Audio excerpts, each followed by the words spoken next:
The first thing for the years and the regular Sunday team will be helping to lead the. Now. So if you'd like to begin by bowing.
Ato Samma Sambuddhassa Sambuddhassa Namo Tassa Bhagavato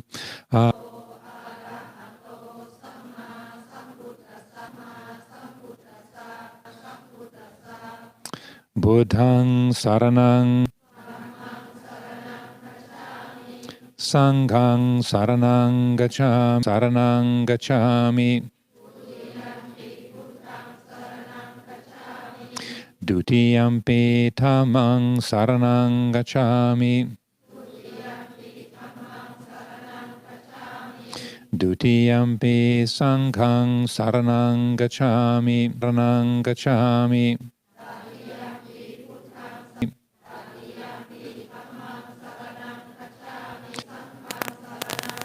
Anadipata Verapmani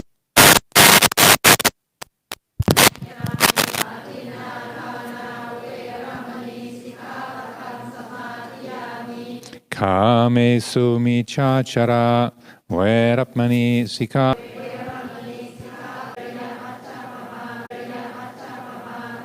Pancha Padani Silena Sugatinyanti Silena Poga Sambada Silena Nibutinyanti Tasambada Silena Nibutinyanti Tasama.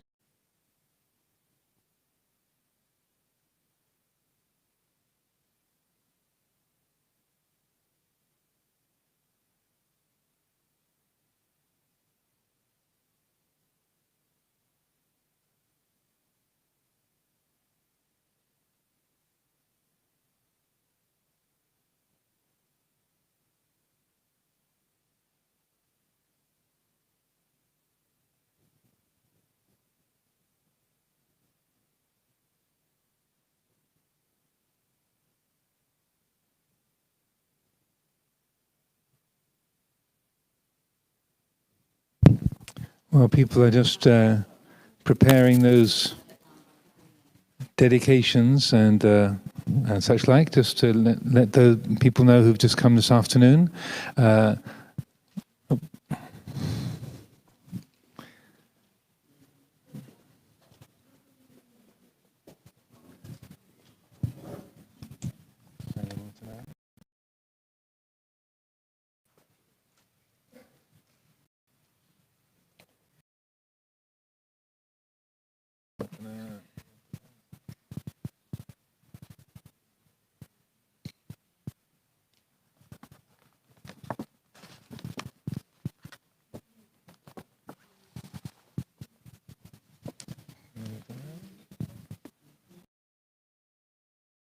Of Haribo.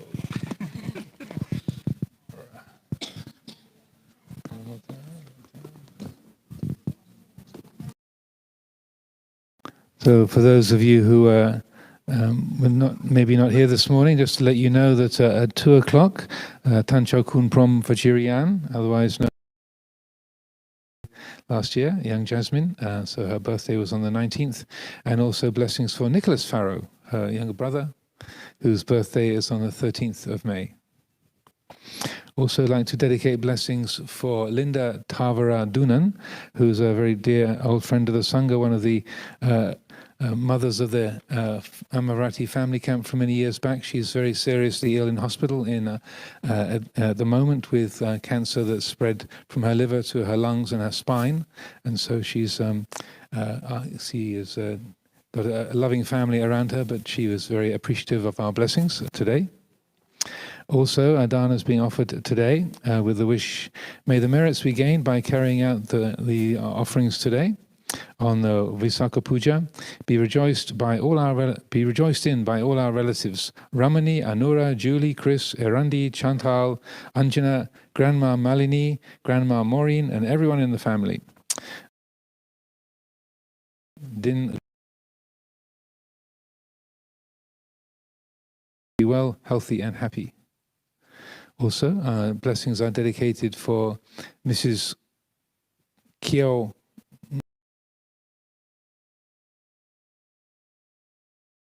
Also, blessings are dedicated to Lionel, Kate, Rui. Also, we dedicate blessings today for the well-being of dear friend Claudio, who is going through a difficult time. With the wish, may he and all creatures be well and find their way to awakening. That's from Eleonora. And also, Dana is being offered today, dedicated and wishing blessings for Kuen Wong, Yang Yang, Shaner, Bebe, Yan Li, Chao Kwai, Siu. May all be well and happy. Also, Dana is being offered by Sasima Porn and Joshua Robinson and family, Usa Sasim Wimon Sutsawat, on the occasion of Sasima Porn's birthday. Also dedicated Anumodana and blessings are wished for all sentient beings. May all be well and safe. May all be. So to the Sunday home team from Amaravati, they've all come out and made many offerings to help support the community and the event today. Also, dedicate blessings for Mr. Jina Das Barua, who was one of the great supporters of this project from many years ago. He passed away last year, so from the Barua family, Jina Das Barua. And lastly, dedicate blessings for our dear friend Martin Kaufman, who's a very dedicated supporter and attender of events here at Amaravati. He's just had another fall, or a couple of falls, and he's been taken to hospital with some injuries. He's keen to get home as soon as possible, but he's got some broken ribs. So from David and Mariana, they ask us to dedicate blessings for Martin Kaufman today. So without further ado, we will offer the Anumodana now. So anyone who's doing that wants to do the water pouring, then please just begin that as I start the chanting.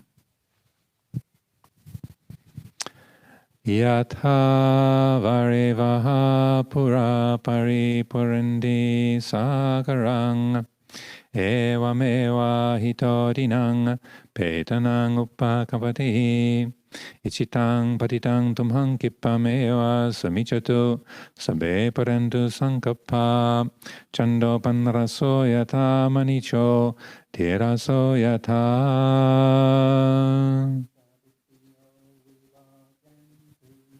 sabaroko vinasatu Mate bhavat vandarayo sukidikayu kopava Abhivadanassilesa nityang vudhapachahino Chataro dhamma vadandi ayuvano sukhang Balang atasime akasime nyatimita sakachame petanang dakinang daja pubekata manusarang nahironang vasokowa yawanya paridevana Natang beta namataya ewang didan dinyatayo ayanchakko dakina dinna sangami supatitita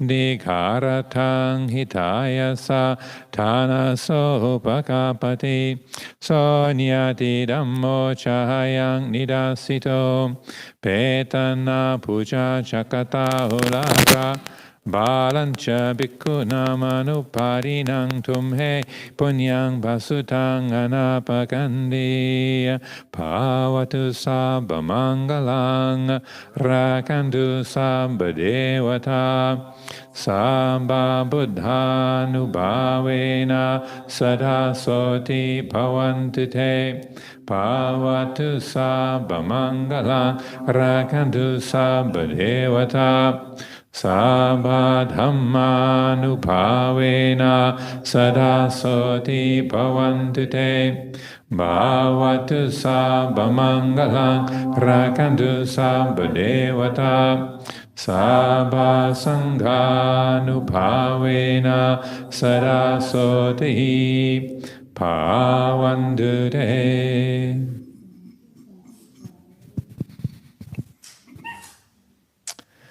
Also today we are very blessed to have the presence of Lumpur Sujito, who's been here for the last few days. He's come to spend a bit of time with Lumpur Sumedho before Lumpur Sumedho goes on his travels. So I'd like to invite Lumpur Sujito to offer a few reflections for us on this occasion. So please, if you'd be so kind.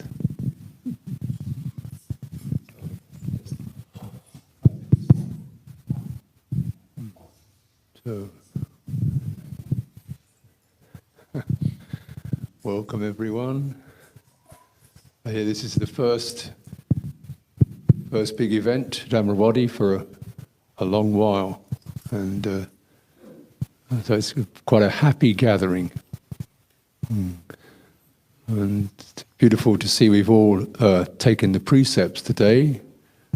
The bhikkhus and Siddhadharan and Anigarikas have taken their precepts, lay people have taken their precepts. So now we're abiding in the precept realm, in the realm of moral action, moral purity. And now it's time to enter the realm of pure awareness. Purifying action, now purifying awareness. And this is, so just take some time, and though we're plenty of people around, this particular moment, just let everybody else fade out and draw your attention back, finding where your body is, how you can feel it, and finding this very important spinal axis, so you're sitting up in your chair, on your cushion. Don't strain yourself, just recognize that central pivot which connects your head to the ground. It's quiet, steady, it's always there. It's a central axis. All the senses take us away from this. This is so we have to draw our attention back to that place from the back of your head right down to your tail and even down to your feet. You just spend some time drawing your energy, drawing your awareness back to that. And let the sense world and the ideas and the hopes and the memories and the concerns, just for a moment, let them fade. Just concentrate on purifying your awareness down to a very simple state. Very simple, stable state. Not a single point, drawing within, relaxing your skin, your face, feeling safe, what space around you. You don't have to concern yourself with other people. And as you can feel your energy change and you feel more settled. You feel your energy change, you feel more settled. Take your time. And then gradually allow your heart to open. And all of you have made dedications of good wishes to your friends and relatives, So you know what that is. That place of aspiration, kindness, integrity. Open your heart within your body. You've got that steady place. Discard the thoughts, discard the past, discard the future. Open into presence. Open your heart into presence. And keep discarding and relaxing thoughts, concerns, the future, the past, other people, even yourself, because all of these are illusions that will pass. In pure awareness, all this passes, and this is the way to Amaravati, the deathless realm. So let's take a few moments just tuning in, picking up that theme. We're not clinging externally or internally, just balanced, open, warm-hearted.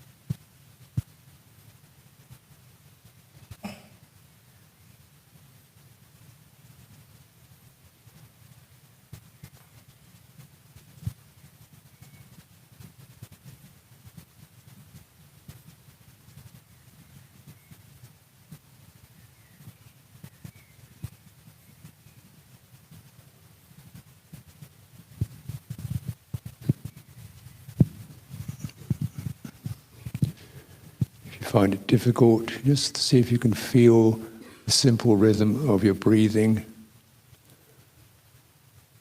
And this is like being rocked, gently rocked, as if you're in your mother's arms, just feeling that breathing, the rhythm, steady, comfortable, soothing, allowing the world to cease.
The Lumpur Sumedho should be here in a moment.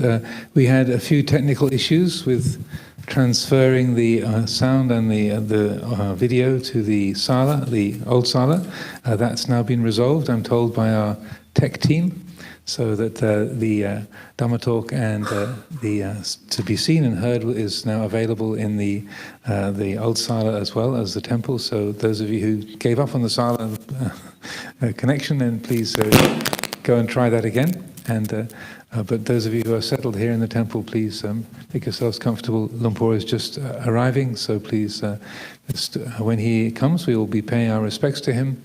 And then also, once the Dhamma talk is over, be an opportunity for us to ask for forgiveness and take leave as he's setting off early tomorrow morning.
Namo tassa bhagavato arahato samma sambuddhassa. Namo tassa bhagavato arahato samma sambuddhassa. Namo tassa bhagavato arahato samma sambuddhassa.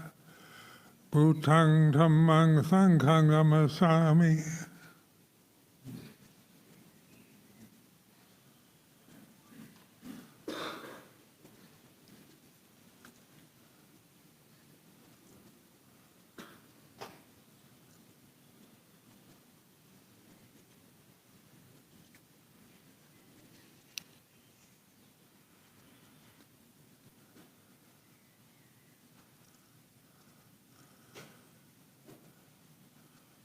Today is the celebration of the birth, enlightenment, and death of Gautama the Buddha.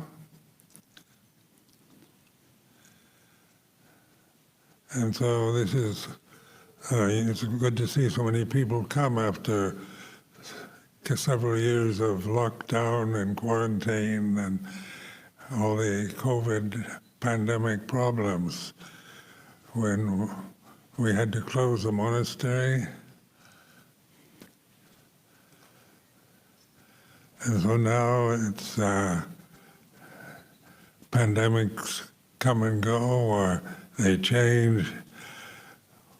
Old age, sickness, and death is the way that we reflect on this life experience of being a human being here and now. And so in this particular tradition, Theravada Pali Buddhism, the celebration of the birth and the passing away, and we all have experienced birth because we're physically here and now conscious forms in space. And in the future we'll all die. We know that. That's in the future, the perception of death. And enlightenment is always about here and now. So when we put together on Visākha Puja the birth, enlightenment, and death, these perceptions, very important to reflect upon, because the past is, we were born, that's our past. And none of us remember when we were born, because we had no language, no ability to remember anything when we're born. But we can assume that we have been born because this physical body is apparent here and now in this particular space at this time. And then the perception of in the future we're going to die. So birth and death is a result death is a result of being born. And this is about physical bodies, about sankharas, about conditions, about phenomena.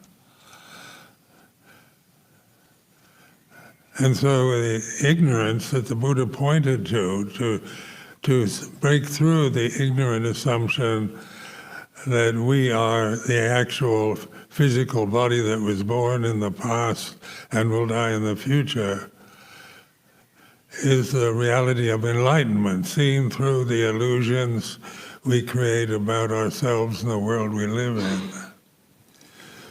So in the tradition of Theravada Buddhism, when we think of Prince Siddhartha, Gautama, becoming enlightened, the physical body was born just like your body and my body, human form. That was 2,565 years ago. So that's the past. When we think of the past, we think of 2,564 years as a long time. Then we've recorded that, the birth and the death of the Buddha. But enlightenment is what we're really interested in, why we come to monasteries, celebrate this particular event of Visākha Puja. Why we go to temples and monasteries.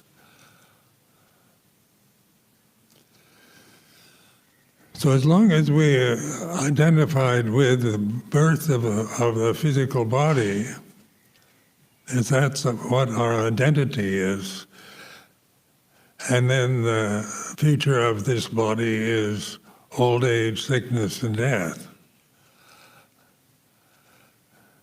And that's the future. So like COVID-19, a pandemic was just part of the process of learning about the way it is in these forms, these mortal forms that we are very much attached to and identify with. And so in the Buddha's teaching, basic teaching is about breaking down these illusions we have about ourselves and the world that we believe is our reality. Because the world is something we create in our mind. We see the world as something out there, the world external. So we come to Amaravati in Hertfordshire, and then, so we give names to these locations on planet Earth. There's endless conflicts around what belongs to who, about the war in Ukraine, and is Ukraine belong to Russia or Ukraine independent? These are the world that we create with our thoughts, our perceptions, our conditioning. So there's a whole history in the scriptures. The Tripitaka, there's endless war problems at the time of the Buddha's life, kingdoms and people fighting with each other because this basic illusion of an identification with conditions that are very unstable and uncertain. And then we identify solely with the four elements, the earth, fire, water, and air elements. Our bodies are this is important. Passport, we have to have a photograph of our face on the passport. And then that's my face as I look at my own passport.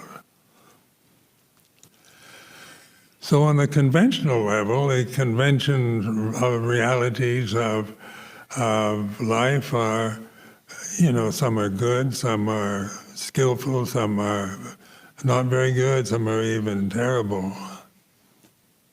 Because the conditioned realm is like that. It goes from the best possibilities to the worst, to good and evil, right and wrong, good and bad. And so we live in a world that is constantly something to be frightened of. So fear is a common emotion, a kind of primal emotion that we experience in life. Even in the security of a safe place and a safe relationship. Like the pandemic, the COVID-19 pandemic, that's scary. When you hear how many people die in the UK in one day, and the statistics are recited on the media, so we hear all this news about death and due to this mysterious virus that has suddenly descended upon us, and who's to blame for it? So there's a lot of speculation about who really spread this pandemic, this virus, who's to blame, and so that on the media there's endless discussions. But in terms of Dhamma, pandemics are part of nature. The conditioned realm is about being born and about growing old. Like nothing, like a newborn baby immediately starts growing up. You don't remain a baby very long, then you're a child and onward. And so we find birth something very attractive usually. Birth is, we love to look at babies, and babies are very beautiful, And when somebody has a baby, we celebrate that birth, because this is something that we can relate to as beautiful in our lives. The birth of a human child, generally speaking, of course. But death is something we don't really like to talk about, because it's in the future. It's not beautiful. You're looking at old people, at corpses. They don't have the same effect as a baby. So death is in the future. That's frightening. The future is fraught with the problems of growing old, physical body weakening, senses diminishing, just the experience of life, seeing our parents get old and die, and the friends we had when we were young passing away. This is a part of the human experience, that if we grow old, we live long enough, we experience these kind of unpleasant conditions, which are a part of the conditioned realm. It's natural. It's not, nobody's to blame for it, it's just the way it is.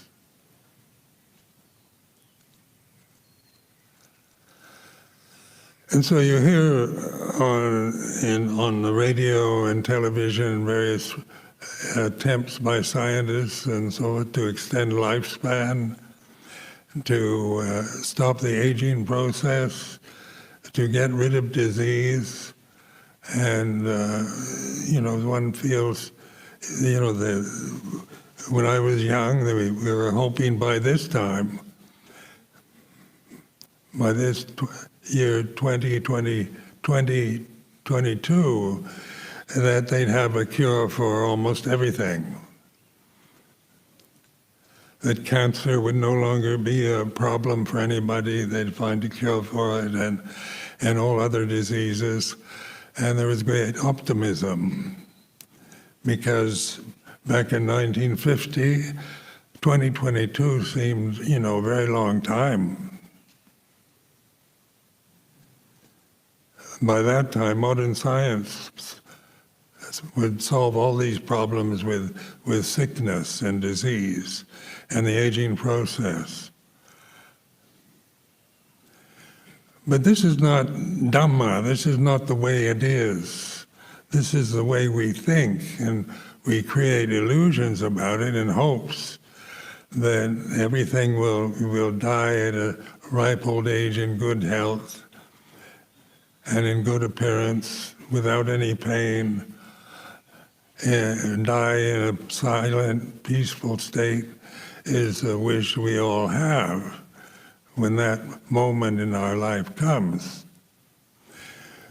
But the opportunity we face here and now is always Dhamma, ultimate reality, which is here and now. It's not something far away that you have to get. Don't think of coming back in another life to get enlightened, because the Buddhist teachings are pointing to the present as a way to realize the illusions that we hold to and believe in, see through them, and this is called enlightenment. So this is,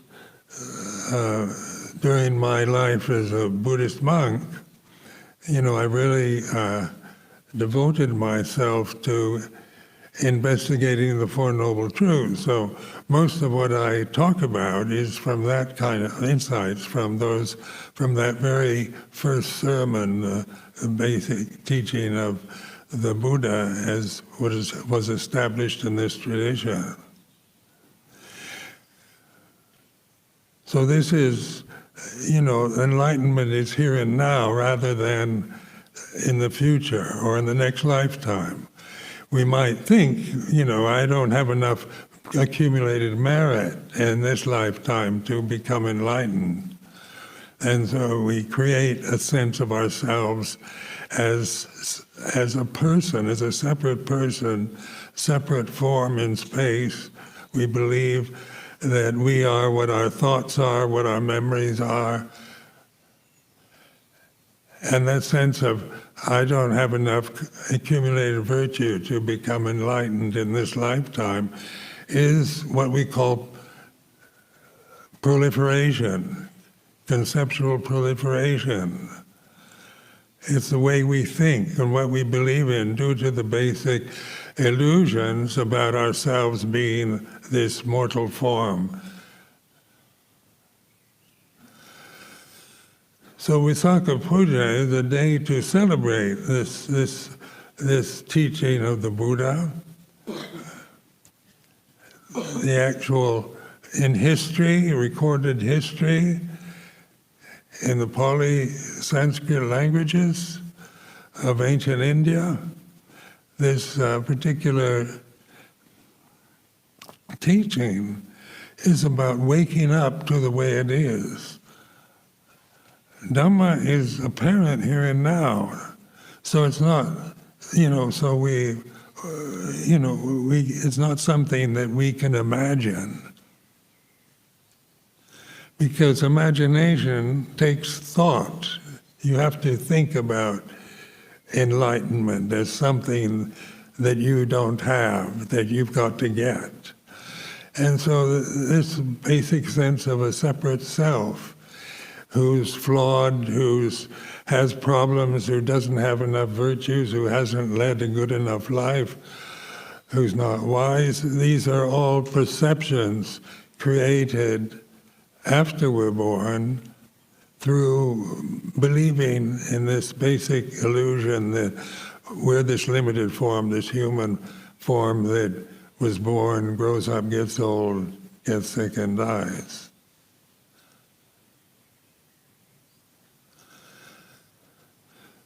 So in the Four Noble Truths, the very first noble truth is the reality of suffering, because this realm that we experience, that we're identified with, is all about suffering. Old age, sickness, death is suffering. Birth, even though we don't remember it, it's a tremendous experience for a woman to give birth to a child, to a baby. This men don't have to experience. But then the baby itself is a completely helpless, conscious form. Can't feed itself, can't walk, can't think, doesn't have a language, doesn't have a sense of its separateness yet, dependent solely upon a mother. The mother is a absolutely important other form in this baby's life to provide the basic needs of nourishment and shelter and protection. Because even though the baby's fully conscious here and now, the form itself is infantile. It's not a form that can assert independence. It's always totally dependent on others for survival.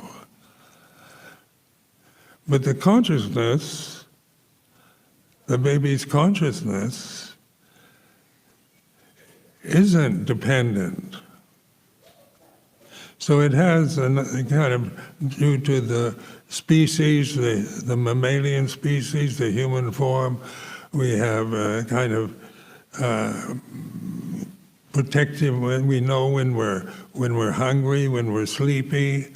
We don't have a language. A baby can't tell its mother it's sleepy, but it has ways of notifying. That comes naturally just through the form of the infant that's fully conscious, like we all are. This consciousness then is not individual. It's not personal.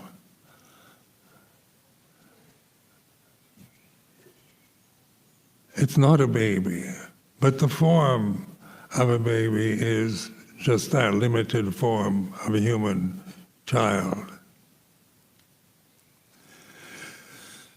So then, of course, the inevitable growth starts taking place. We grow up. We form a sense of ourself according to the culture, the religion that we're conditioned by. We form, these identities with our gender, with our appearance, with our race, with our nationality. All these are acquired identities that we hold to and will fight for and die for. Like what's happening in Ukraine at this time. People are being killed. And Ukrainian soldiers are, due to their conditioning, are fighting, willing to die for this sense of being Ukraine and not Russia. And then Russians have the same, their identity is with Russia. So this is acquired identities. These aren't ultimate truths. These are national identities that we're willing to sacrifice our lives for, devote our lives toward independence, kind of noble ideals and freedom and democracy. So the world goes on, but now is a time at a day like this to reflect on the world that we live in, that we experience through these forms. And we can see the forms are all different, like everybody sitting here in the temple has a different form. No two people look the same. So the forms are different, the personalities are different, the identities are different. Amaravati is very international. The Sangha itself is very international. Conditioned in different ways, about what's right and wrong and what's, who's to blame, and the history of a particular nation we've been conditioned by to believe in and or disbelieve if we want. So much of our conditioning is based on illusions and on fantasies. That is part of nationalism, patriotism.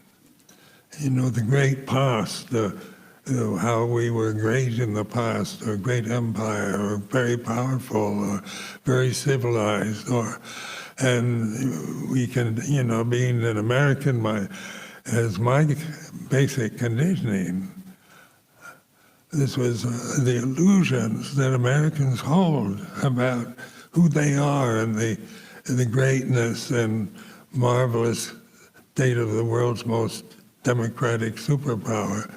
And these are all illusions that we create. They might be right or wrong or good or bad, but they are illusions. So all the illusions you have about yourself as a separate person, as a physical form, is illusory. That means it's acquired. It's not that it's wrong or, it doesn't have any, that we should have no illusions about ourselves. But it's this investigation of the illusions we create that the Buddha was pointing to. He gave us the right to investigate the illusions, to see the impermanence, the unreality of the illusions that we hold as our real world, or what we regard as true and right, and the prejudices we might be conditioned by of what's wrong and who's to blame. So this realm that we're experiencing, a country like the UK, it's a stable country, democratic country, and it's, for human existence, I find it quite a pleasant place to live. I've lived here now nearly 40 years, so it's been a very pleasant experience. But also the illusions that people hold about the United Kingdom, about the British Empire, about England, Scotland, Wales, and Northern Ireland, and all like that. If I say they're all illusions, how does that affect you? Does it mean it's false or it's wrong? Or is it just something that isn't ultimately true? Not based on real investigation of Dhamma. Not through insight, not through enlightenment.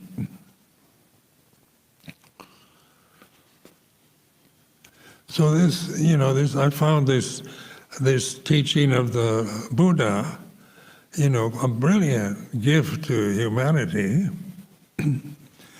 because just in his first sermon, the Four Noble Truths, there are three aspects to each truth, and all these insights we get through contemplating these truths lead us to enlightenment.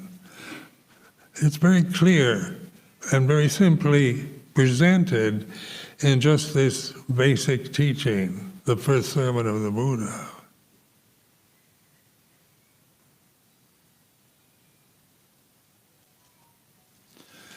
And yet this teaching is very old. It's not like modern psychology or science or therapy. For most of us, 2,564 years is a long, long time.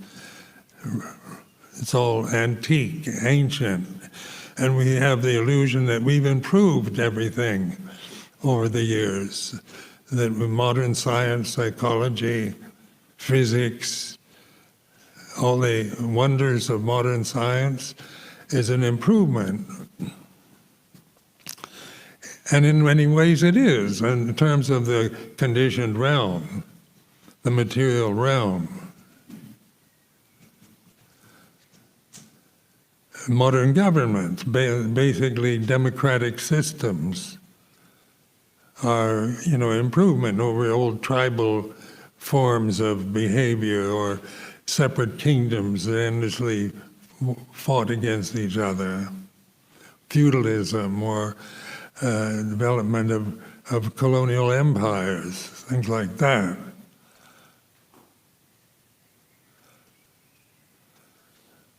Now we have the United Nations and organizations that we can see the planet Earth going to the moon. I remember when they landed on the moon back in the 70s, when the photographs taken of planet Earth from the moon was stunning. Suddenly, the United States, the United Kingdom, Ukraine, Russia, Thailand, Sri Lanka, didn't seem terribly important because there was a sense of wholeness for planetary life. That we weren't just independent countries fighting for our own rights at the expense of everyone else. And yet, the human ego, they can spend our lives, fighting the world and condemning the people around us, the conventions around us, because we find no unity, no perfection, through what we see, hear, smell, taste, touch, think, or feel.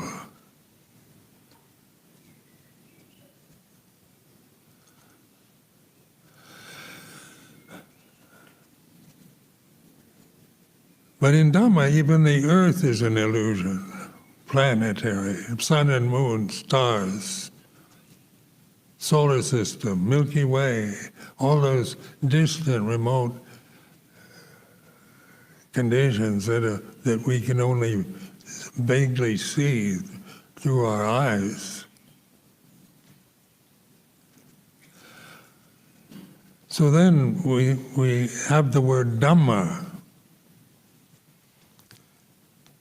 which in this tradition we use from the Pali translation, from trying to translate Pali into English or European languages. We have this mysterious word Dhamma. For those of you from Thailand, this is part of your cultural conditioning. From Sri Lanka or India. But what is the Dhamma? And so this is a question I always like to ask myself. If I'm taking refuge in the Dhamma, what am I taking refuge in? And then it's translated into English as ultimate reality, which is probably the best translation. But even the word Dhamma is a word, is a creation, is a sankhara. So if it's apparent here and now, then what can it be in the reality of this moment?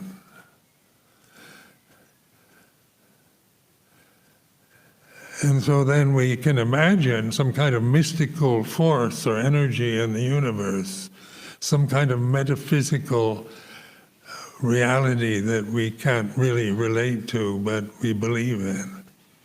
So Dhamma becomes a kind of abstract idea of perfection or wholeness or completeness, ultimate truth, ultimate reality, the absolute.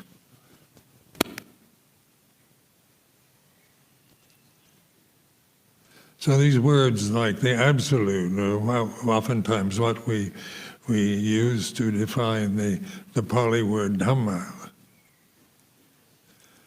But what is it that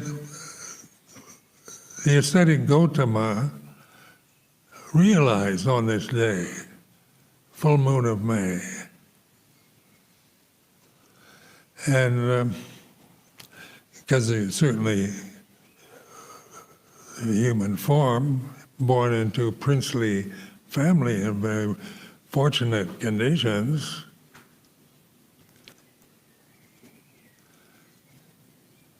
and then before the body, after it grew up, became an ascetic, became a sadhu, learned all the kind of yogic practices of the time that are available in India at that time. So, he gave up the kind of princely conditions that he was born into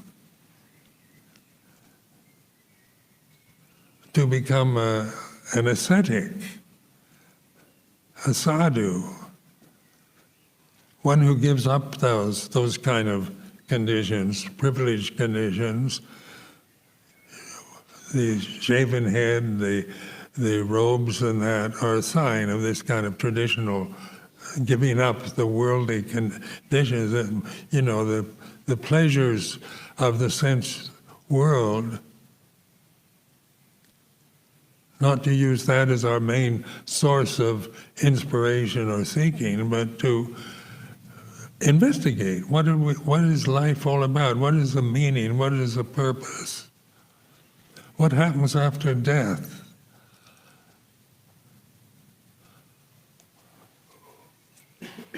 And so this idea of spiritual searching, so still the ascetic Gautama, he was no longer Prince Siddhartha, he gave up the title. Ascetic Gautama went to the great teachers of that time to find out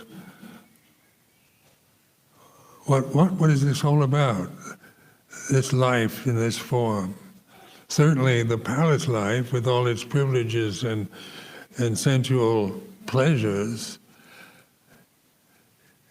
when you're born into such privileged conditions, why would you give them up? What is there about us that would give up these very fortunate conditions to go off into the forest and become an ascetic? Because a human being is an opportunity for enlightenment, for understanding the way things are. That's our gift as being born in these forms of what we call human beings. And yet humanity, so much of humanity is obsessed with wealth and power, trying to get, the biggest mansion, the biggest yacht, have the most accumulated wealth and over anyone else, and have powerful positions, politicians. These are very attractive goals in terms of worldly attractions, where poverty is not attractive. Giving up all, your power, your wealth, your family, your palaces, all your beautiful friends, to go off into the forest. Why would anyone do that? So in this tradition, we have this occasion to reflect on Visākha Puja.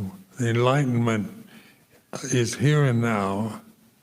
It's not something that you have to go up to the forest to find, or you have to give up your wealth and your position in society, but to awaken. Suffering, there is suffering. And the First Noble Truth points to that. He isn't saying, life is just suffering and misery and that's it. It's not like pessimistic view. As sometimes it can be interpreted. When we think of, why didn't the Buddha, first time, talk about universal love, about inspiring things, about inspiring perceptions? Why didn't he teach about perfection and love and all the inspired words that you could imagine in your life would inspire us? But suffering is not an inspiring word. In Pali, it's dukkha, it's translated into English as suffering. And the statement wasn't saying everything is miserable and horrible, but there is suffering. It should be understood. So the Buddha, began to understand all his attempts as a separate person, as a sadhu, an ascetic, as a personality, a separate form, to attain refined states of concentration, to explore the deva realms and all the more refined states of conscious possibilities, still were unsatisfied because they're illusions. They have no stability.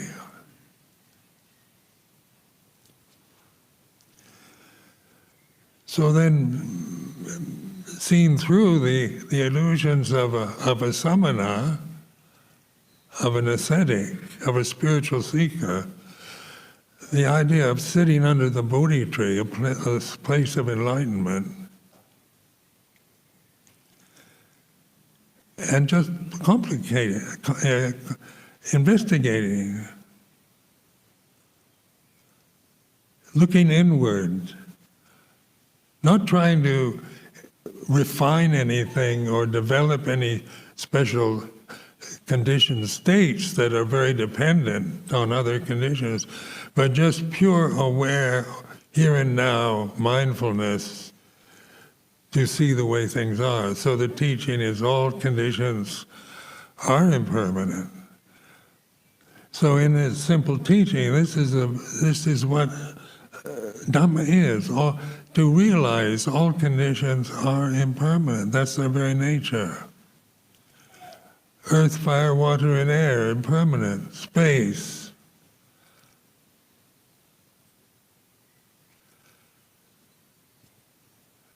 Conditions need space.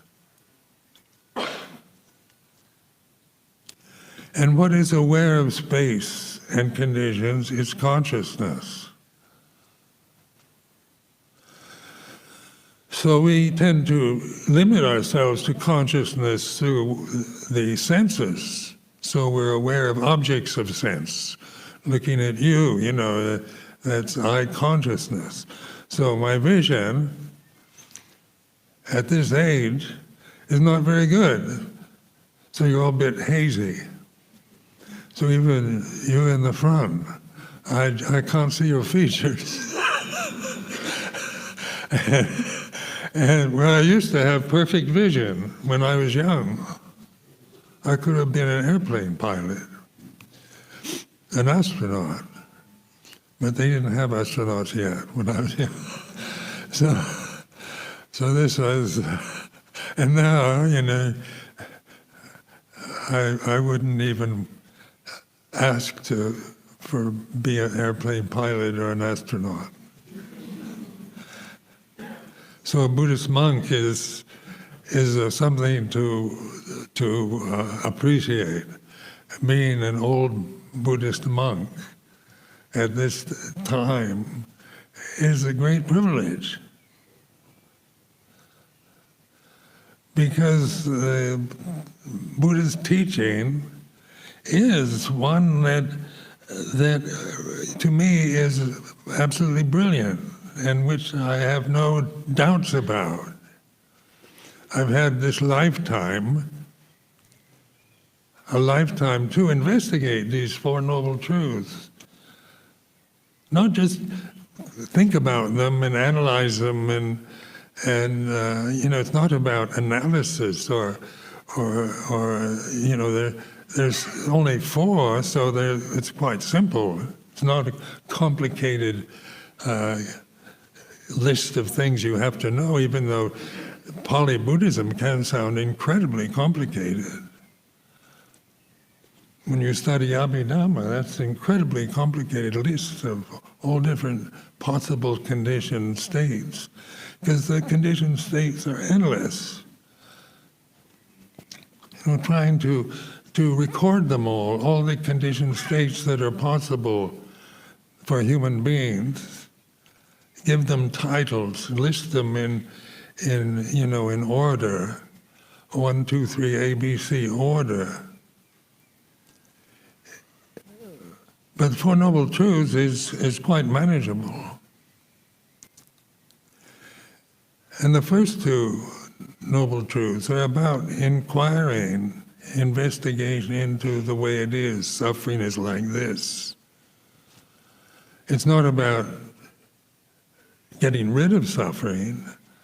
It's not about, trying to not suffer anymore, but use the suffering that we have in our daily lives here and now to observe it. It's like this. So in the aging process, old age, a lot of physical limitations, stiff joints, and senses deteriorating. I'm unable to walk very well.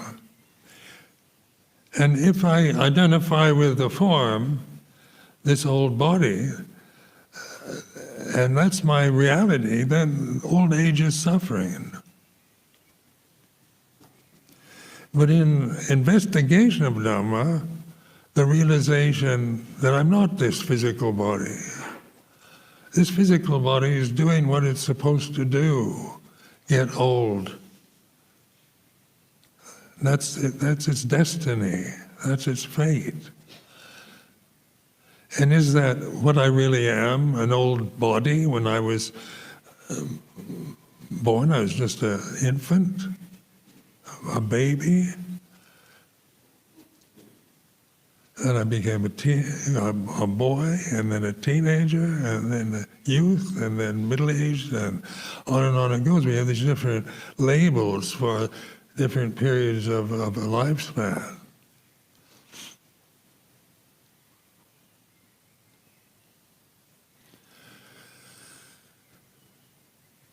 All conditions are impermanent, and this is not a belief. It's not like you have to believe that. It's a statement about the way things are, and to be investigated for ourselves. We can actually witness change through the senses, and even the senses themselves change. Just watching the degeneration of sight and hearing in this body is like this. There's a witnessing to the visionary problems I have at this age, the hearing problems, as well as, not being able to see that clearly or hear that well, is like this. If I am this human form, then that's suffering. The body is its very nature to suffer. Because it gets old, there's disease, sickness, death. But are we this form? Is this our true identity? Is this our meaning in life, this limited form? And this is a question I encourage you to ask yourself.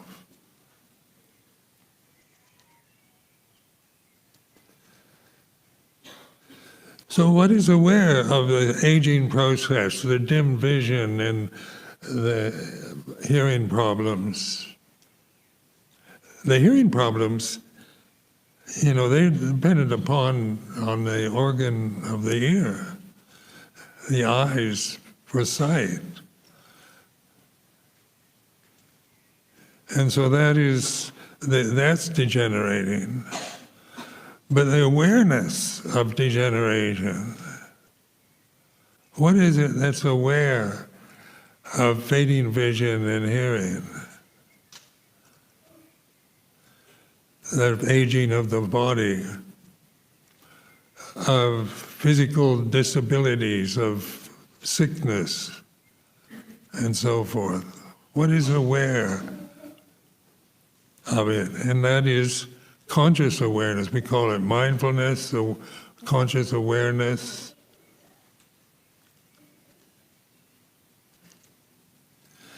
And that's what I found is the ultimate reality. Because nothing's left to, as you sort through even the limitations of language, thoughts, perceptions, memories, physical conditions, objects of the senses, the whole conditioned realm is available for investigation. And if you can find anything lasting, permanent, or stable in any conditioned form. So we have a lot of fears now about climate change because the climate of Earth is changing. We don't want it to change. We want it to be stable like it has been for the past few decades. In our lifetime, we don't want famine and floods and earthquakes and volcanoes and pollution and all the rest. These are things we don't want. But change is the way things are. The conditioned realm is all about change. What is it that is aware of change? What is it that can have first-hand knowledge of all conditions are impermanent without grasping the words themselves, without just believing the words because the Buddha said that. He wasn't making doctrinal proclamations that we have to believe and grasp, but suggestions, way of investigating the experience of conscious awareness. Then we have this mysterious one, Sape Dhamma Anatta, all Dhamma is not self, there's not personal, in other words. There's nothing personal in conscious awareness. When you become a person, you have to think, you have to believe, you have to pull out your passport, look at your reflection in a mirror. You have a name, you each have separate names, and we're individuals in forms and conditions. But what is unitive, what is whole, is Dhamma, which we can realize through investigating, through wise contemplation, wise reflection on the way it is. And what is it that can wisely reflect is not just words, Pali concepts, or any religion, but just conscious awareness that is available to every single one of us here and now.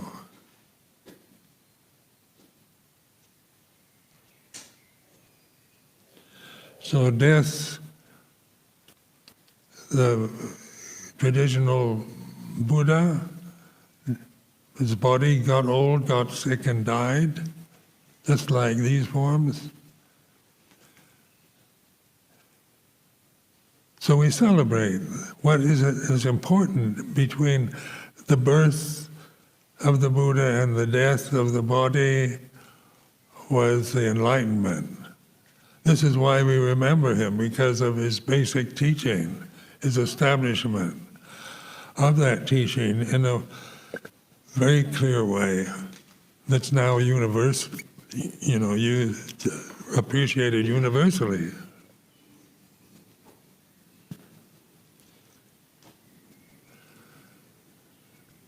So I offer this as a reflection for this special day. Anvayam Dhammagata Sadhukarang Dadamase